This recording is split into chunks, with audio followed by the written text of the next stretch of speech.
The 19th century in the United States was a time of discovery and progress, the setup and foundation to what would later become the world's largest superpower.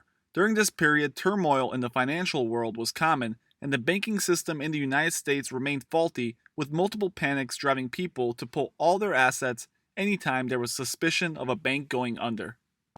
Paul Warburg, a leader in the banking world at the time, accurately described the banking system comparing the US banks to 15th century Europe, stating that the United States severely lagged behind other leading world economies, preventing growth and innovation.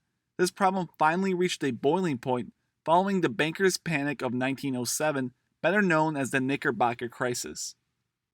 Over a 3-week period starting in mid October, the New York Stock Exchange fell almost 50% from its peak the previous year. Panic occurred, and this was during a time of economic recession. This led to numerous runs on banks, eventually spreading throughout the nation where many state and local banks and businesses entered bankruptcy. This crisis is commonly believed to have been much worse had it not been stopped by one man.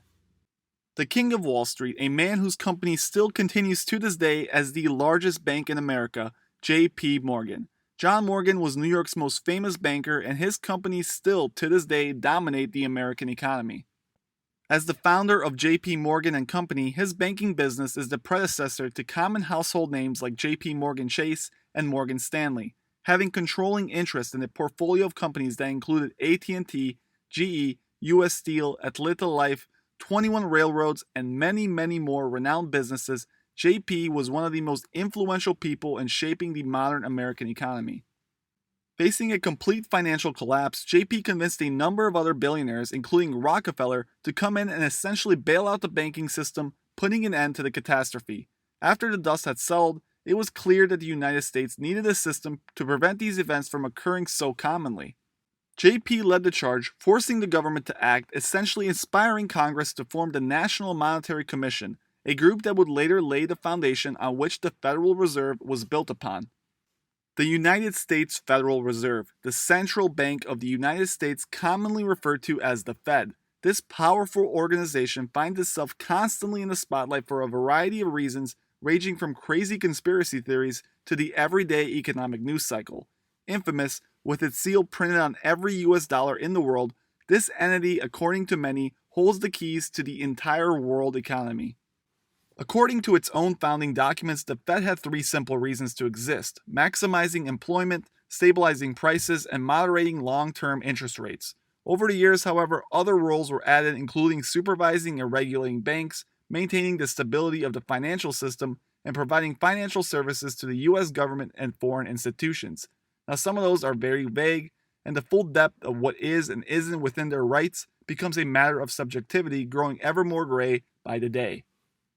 In recent times, the Federal Reserve has come under a lot of scrutiny from both sides of the political aisle, with many claiming it's failing the middle working class of the United States and is only catering to the interests of megacorporations, the 1%, and the political class.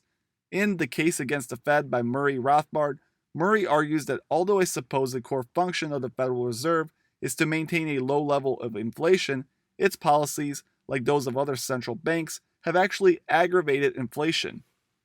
This occurs when the Fed creates too much fiat money backed by nothing. He called the Fed policy of money creation legalized counterfeiting.